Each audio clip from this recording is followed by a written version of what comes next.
I think, isn't it? Never quite sure at 12 o'clock. Good afternoon, folks. We are live this afternoon in the business growth community on Facebook. We are hopefully live on LinkedIn and on YouTube as well. We've gone crazy today. So I am very excited to be joined today by Kimba Cooper, who is going to talk to us all about gamification. And every time I do one of these interviews in my group, I always put a little post in advance and say, tell me what you want to know about this topic. And this has definitely created some of the most intrigue, probably some of the most confusion. So we've got some questions to answer, but lots of juicy stuff to talk about. So first off, Kimber, just tell us a little bit about you.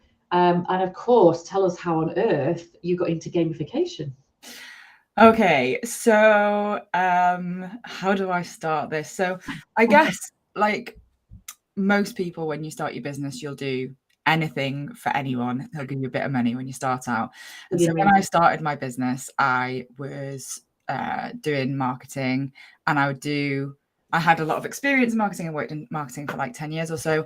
And at the same time, I was also getting really into hula hooping.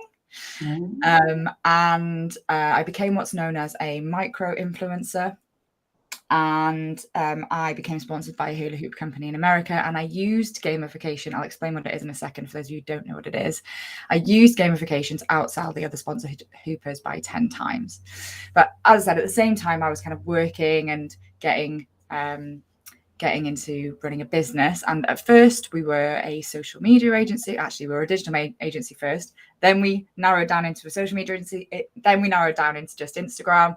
And over the past 18 months or so, we've pivoted into gamification because I realized it was something that I was naturally doing in my business, outside of my business, with the hula hooping stuff as well, to get better results for me and my customers. And I was like, why am I not just doing this for businesses? Like, why am I just keeping this in my business to get better results? So that's when I started doing it. So what is gamification? That is absolutely, without a doubt, question one.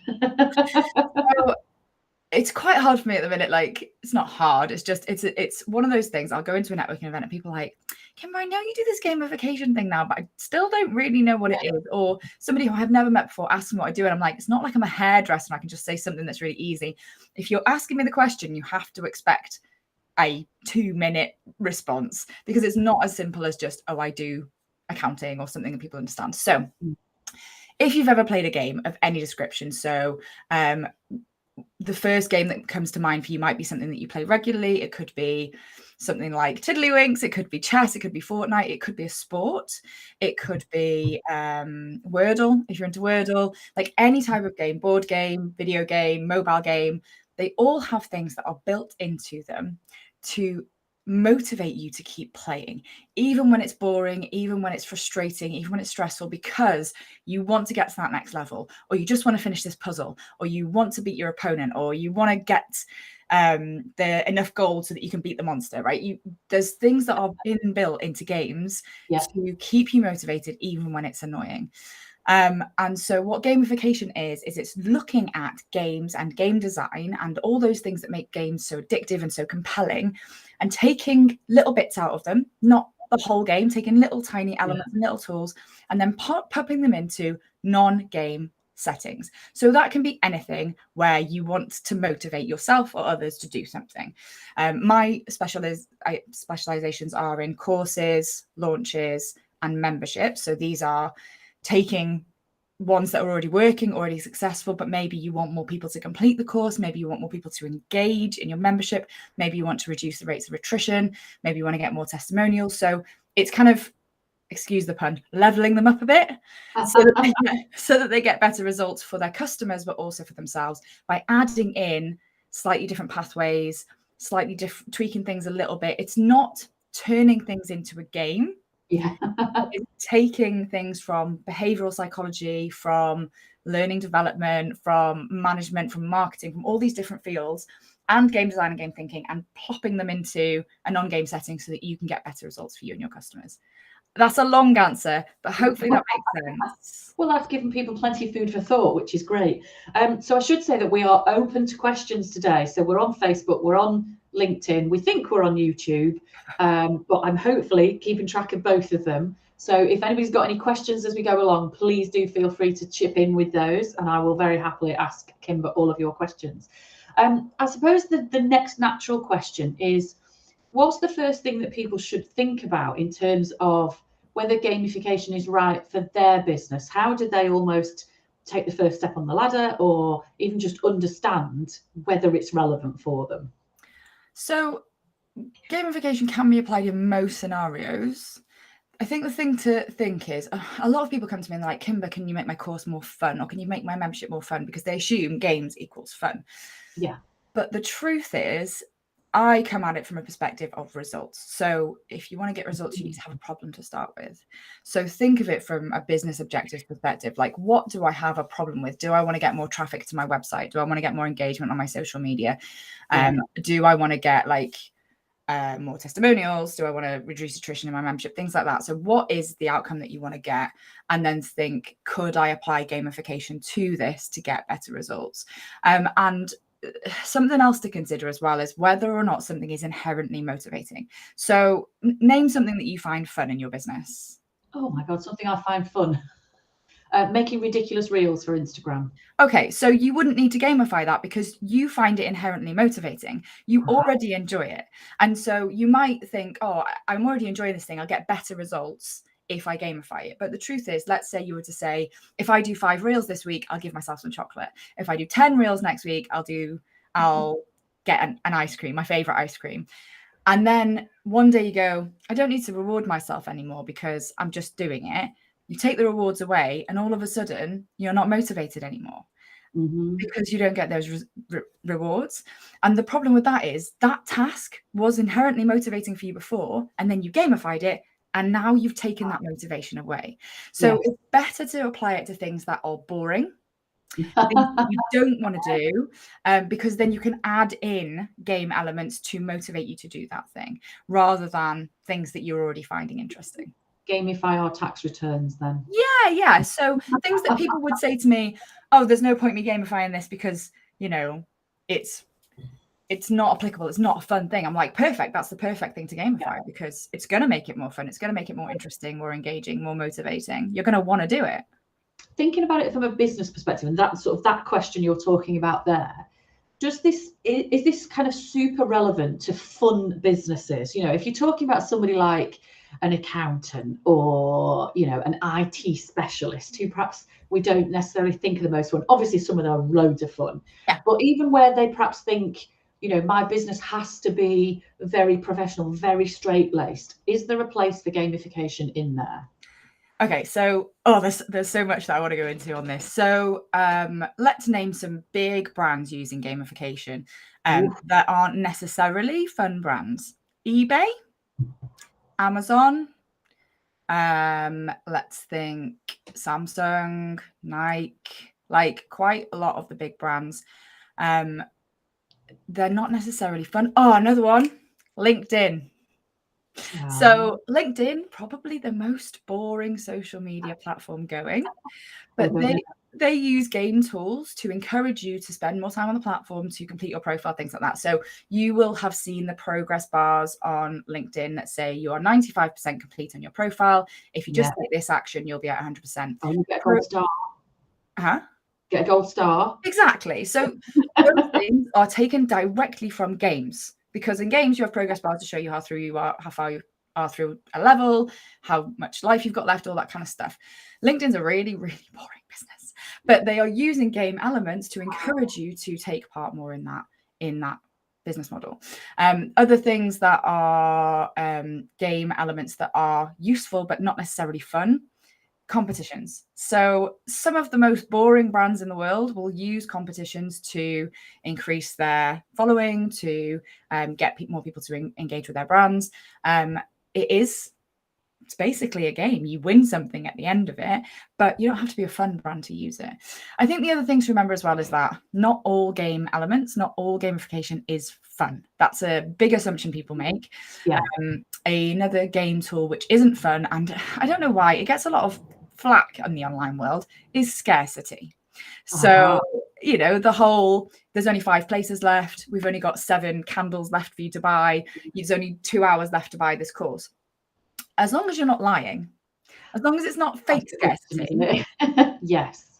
It's just facts. It's not evil. It's not manipulative. It's just facts. Yeah. There are only this many hours left to buy this thing. Like, it's useful information.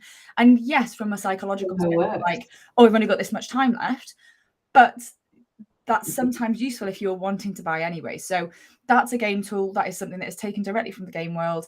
And it's not silly. It's certainly not fun. It's just useful. So I think that there's this natural thought that, oh gosh, Kimba, you know, do I have to be doing silly games? Do I have to be being crazy and doing all this fun? Yeah, I've got to be wacky. No, like, I mean, I come across online as like really full of energy and all that kind of stuff, but my business reels aren't that silly.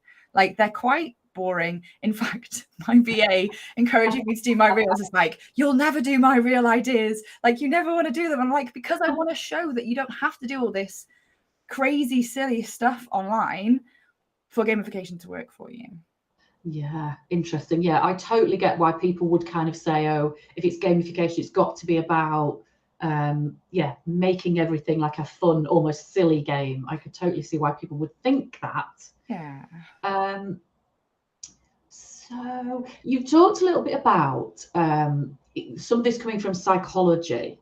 Can you give us any more insight into that? Because I think that's really intriguing. I think that's probably what people would love to hear more about. Yeah. So I think if I was to break down gamification into what it is into one word, it would be motivation. So it's about figuring out what motivates different types of people. Now, what motivates me is probably different to what motivates you.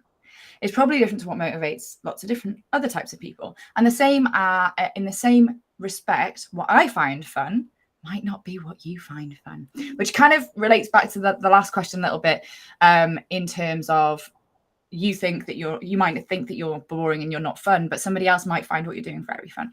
Anyway, so in terms of the psychology stuff, what I do in my business, if somebody comes to me and they say, I want to gamify my course, we will survey their audience and we will find out what their different player types are in their audience. So there are different personalities within anybody's course, memberships, whatever. Yeah. And then what we do is we redesign that course or that membership based on those different personality types. So we'll put in things that motivate the different types of people. So from a psychological perspective, we're not just creating a course based on what we like.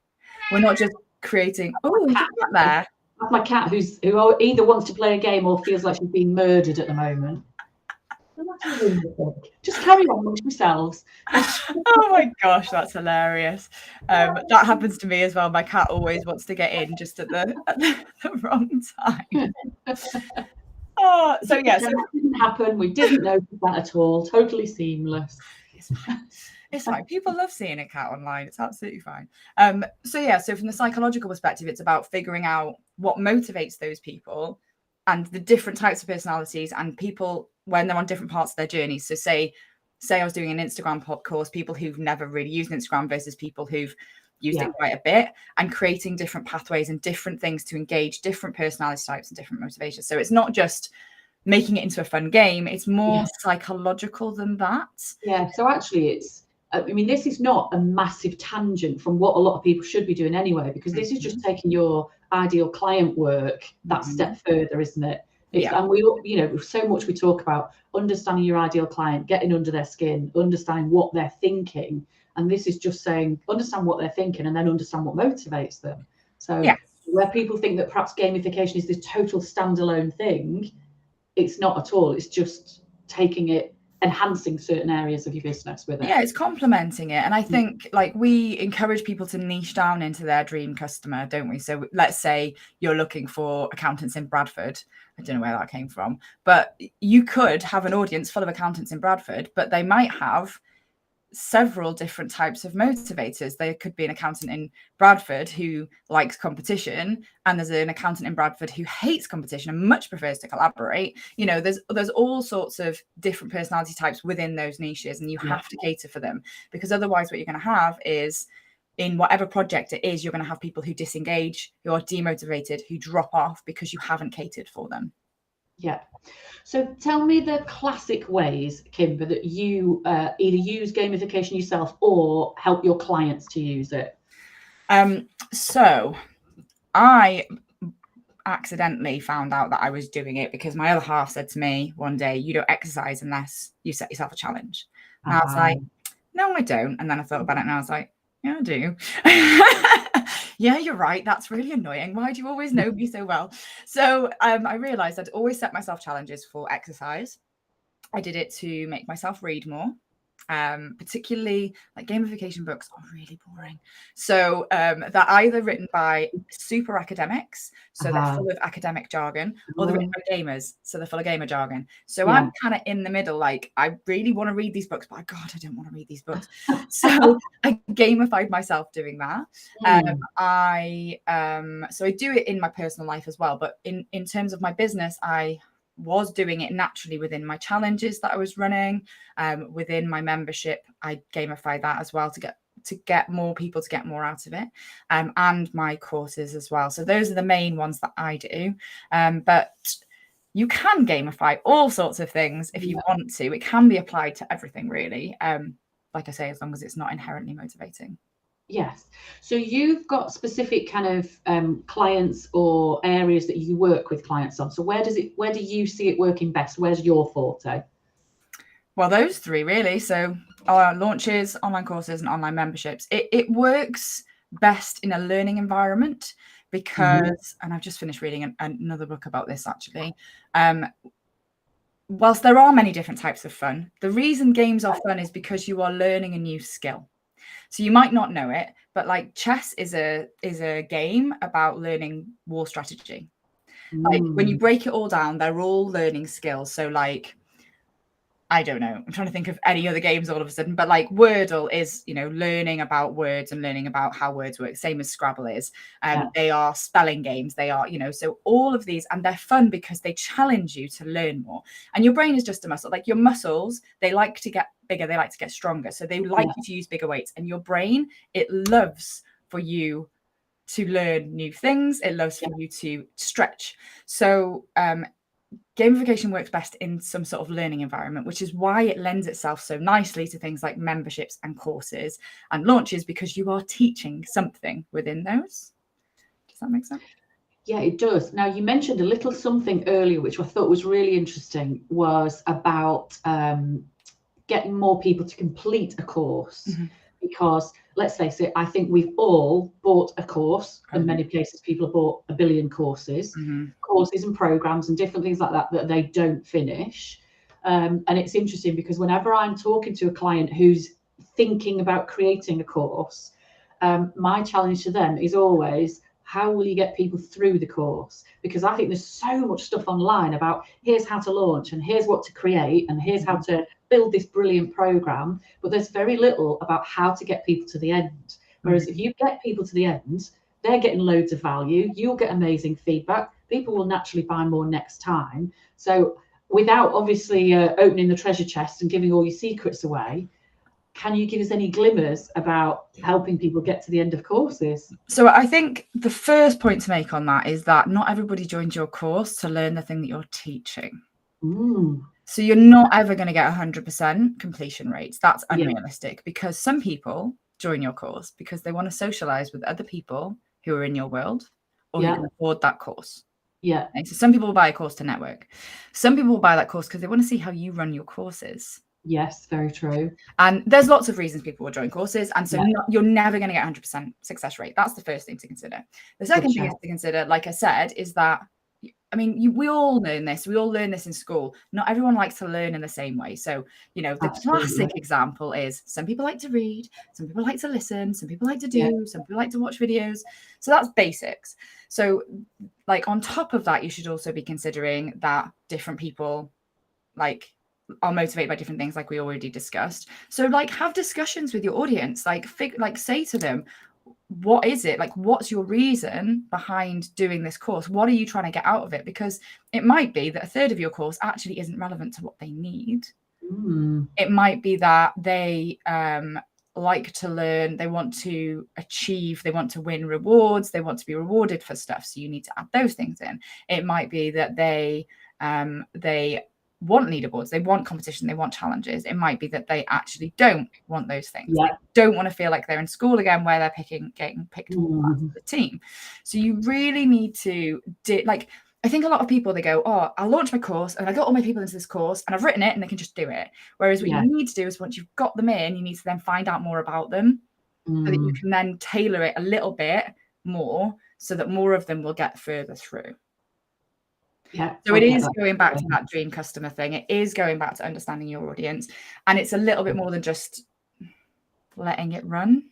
And would you generally suggest that people try and preempt some of that? So perhaps as part of their research for a course, and when they're doing the ideal client stuff, should they be trying to dig into that psychology and think about that at that point in terms of their delivery style? You can do. But the thing is, you'll still possibly attract a different combination. So do you teach any personality kind of like training stuff, like the disc profiling? The disc profile. Okay, so you've got 4 profiles there. So you could try and plan for those 4 profiles. Good luck with that. Well, yeah, exactly. So there's that. Then plan for your visual, your audio, and your kinesthetic. Yeah, and so that already exploded. Well, this is why people come and pay me, because I design for the different player types. I design for all that kind of stuff. But in terms of, let's say, disc profiling, that's 4 different types. So you could plan for them all, but then what could happen is they arrive and actually only 1% of them are a D. Yeah. And then you've planned all this stuff, which only caters for 1%, whereas maybe most of them are I and S. And so you should have planned most of your course to accommodate those kinds of personalities with little bits for the Ds. Yes. See what I mean? I do. And funny enough, you just reminded me there of a way that I perhaps helped a client to accidentally gamify something a couple of years ago when she was looking to increase the sign-ups for her course, but she particularly wanted to attract people who would pay in full. And so we had a bit of a discussion about it and said, well, the people that are going to pay in full are going to be the D profiles. So we talked about, what really appeals to the D, what kind of, what's their motivation, and adapted quite a chunk of the marketing specifically to appeal to that personality profile, which was intriguing. It is. So there's definitely gamified that. So yeah. So I mean, there are obviously lots of different personality profiling you can do, and the player types talk specifically to motivation rather than personality type. But there's no reason that you can't include those things. And I think you don't. I think that people probably look at gamification. They probably think, "Oh my god, it's going to be this massive, over, like weird, I can't say that word. Unwieldy. There we go.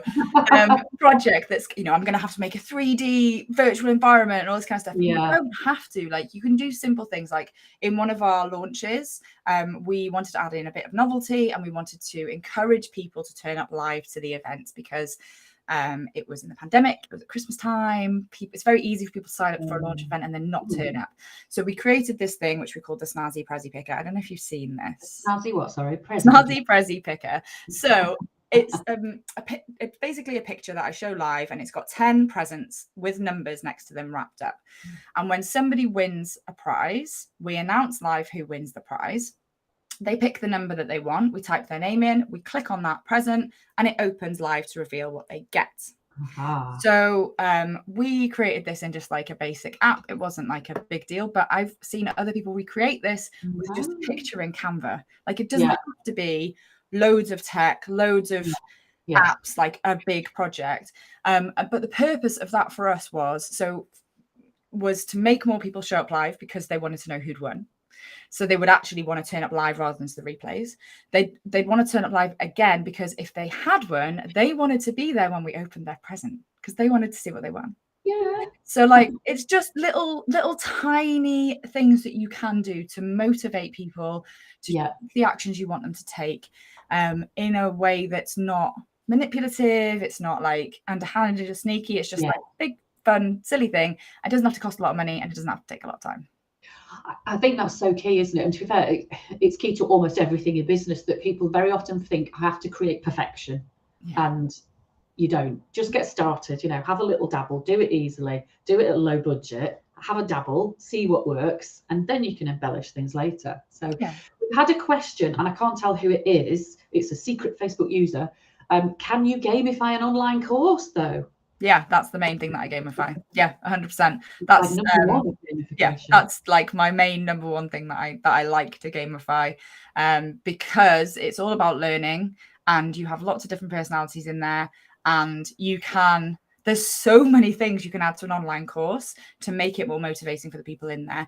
And everything that you add, you can change, you can tweak, and it's just going to add more value, which, like you said earlier, the more people that get what they want out of a course, they're going to be happier, they're going to provide better testimonials, they're going to tell their friends, you're going to make more sales. Everything in gamification needs to be a win-win or it won't work. Yeah. Love it. Fab. And that's Ashley that asked that question. Fab. So let's ask you a little controversial question. I like a bit of controversy. Is there a possibility that gamification then is about manipulation? Is there any element to this that's not really ethical? Are we trying to kind of do the old-fashioned, emotionally blackmail people into buying that kind of stuff? Yeah, so a lot of people think this. Often when I talk about gamification, people will say, oh, but it's just manipulating people. And so what I do is ethical gamification, which is gamification by consent, because it works much better. And without consent, it's not great. So by virtue of somebody signing up to your challenge or your course or X, Y, and Z, they are consenting to taking part in something that's going to help them to achieve their goals. So as long as you're creating that gamification with that in mind, I want to help you to achieve your goals rather than just my goals, then it's absolutely fine. Now, I did do a live a while back on my Facebook page called The Dark Side of Gamification, where I gave 3 examples of very big companies doing gamification internally, so for their staff to motivate them. But they are extraordinarily controversial. So on the blackmail side of things. Well, I'll give you an example. I'm going to try really hard not to say the name of the company. So a taxi app service that you may or may not have used. What they do is, so they have on their app, you'll notice this now, before they finish their fare, another fare will come up and it will say, if you take this fare, you will reach your goal of, I don't know, 20 quid, right? And then before they get to the next fare, it will say, if you take this one, you'll be £5 away from £30. And it keeps going like this. Now, this is called a Ludic Loop, which is basically goalposts that you never achieve. Yes. And it is a psychological thing. And it is controversial because the kinds of people that work for that kind of company tend to do so because they don't really have another choice. And so there is a question around, do they consent to being involved in that? Do they get to opt out? If they get to opt out, it's fine. If they choose to be involved because they want to be motivated, that's fine. Also, there's a safety question because driving for too long can be dangerous. And so, as you know, I don't know because I don't work for that company whether inbuilt into that system is a point where they go, we're going to close this loop now because otherwise it's dangerous for you and the customers. That company also does things like gives them badges for things like being a good conversationalist or for being very compassionate or for, I don't know, being eco-friendly, things like that. I'm making these up. I don't know exactly what the titles are, but there is at least one example online of somebody who was making basically no money, struggling to eat, but was really happy in that job because of all the badges they had and all of the titles they had. And I'm sorry, I'm sounding really condescending and I shouldn't, because as I've already said, different people are motivated by different things. But from a company perspective, is it evil or is it not evil to let your staff be so happy to receive those titles, but not to be paid enough to eat? Yes. So you can use it in a manipulative way. You can use it in that kind of way. But again, I don't know if there's consent there. If those people have chosen to opt in, that's a different matter. So there's 2 things that popped out there for me. And one was you mentioned actually slightly before that question, where you talked about the fact that the real way to use gamification is to make it a win-win. So it's not just about you selling more stuff or enticing people to buy and what have you. It's very much about helping people to buy because what you deliver is exactly what they need. So they're going to get a great result and you're going to get extra sale, win-win, fab. The other thing off a slight tangent is he was talking about badges and stickers and things there. And I thought, well, that's your classic Slimming World, Weight Watchers, all that kind of stuff, isn't it? You know, people are going there week after week because they're going to get that sticker. And it just goes to show that's such a normal part of life, isn't it? And so many people will be familiar with that, but you definitely don't look at that as unethical. I mean, yeah, it's in everybody's interest, isn't it? They're going there to lose weight. You're giving them a reward for losing weight. You're keeping them motivated. You're keeping them involved. Yes, you're keeping them as a member, but the longer they're a member, hopefully the better results get in. Everybody's a winner. It is a win-win. And what happens is normally after somebody sees me talk for the first time on this topic, they go away and they come back and they're like, Kimba, I see this everywhere now. This app is using gamification. This TV advert has gamification in it. Like you've just said, Weight Watchers, like it's everywhere. It's been around for 20 years. It's not new. People just don't know the name. They have seen it everywhere. And I get, and if any of you see any examples, by the way, please do send them to me. I love a new case study of gamification, but it's everywhere. It's in your face. You just maybe weren't aware. Yeah, that's it. We are literally going to spy it everywhere now, aren't we? Kimba, that has been absolutely fantastic. As always, 30 minutes has disappeared in a flash. So Kimba, if people have been listening today and thinking, I'm intrigued by this gamification malarkey and I need to find out more about it, how can they get more information from you, or kind of how do they get into your world a little bit more? So we have a free quiz, and it's basically, it says it's 3 minutes long, but it's not. It's multiple choice, so it doesn't take 3 minutes. But it's looking at how gamification can help you to improve things in terms of your social media or your courses, your launches, your memberships, and depending on what you pick. So you pick what's relevant to you. So if you don't run an online course, you can just pick the social media stuff, and depending on what you pick, you get different results at the end with tips and advice for what gamification is and some ideas for how you could use it in your business. Now, even if you're not interested in taking the quiz, you could just have a look for how it's been put together. Yes. So that's the gameplanquiz.com. That's a perfect example of gamification, isn't it? So someone can just go take a look and go, okay, this is what this gamification stuff is. Exactly. So that's a lead magnet, which we've gamified because we can't not really. So yeah, that's the gameplanquiz.com. And I don't know how to add it to the chat. Oh, we can do that afterwards. Okay. You can stick it in. And then the other one, it's not open yet, but we will be opening a free Facebook group, and it's going to be gamified. It's not going to be like other free business groups. We are going to be gamifying from start to finish. And so if you want to learn more about gamification, or if you just want to have a look at how I'm doing that, you should definitely request to join. There's about 500 people waiting to join at the minute. We'll be letting everyone in all at once, kind of challenge launch style, so that they can experience it. That is the business game. So just type the business game into Facebook and fantastic. Yes.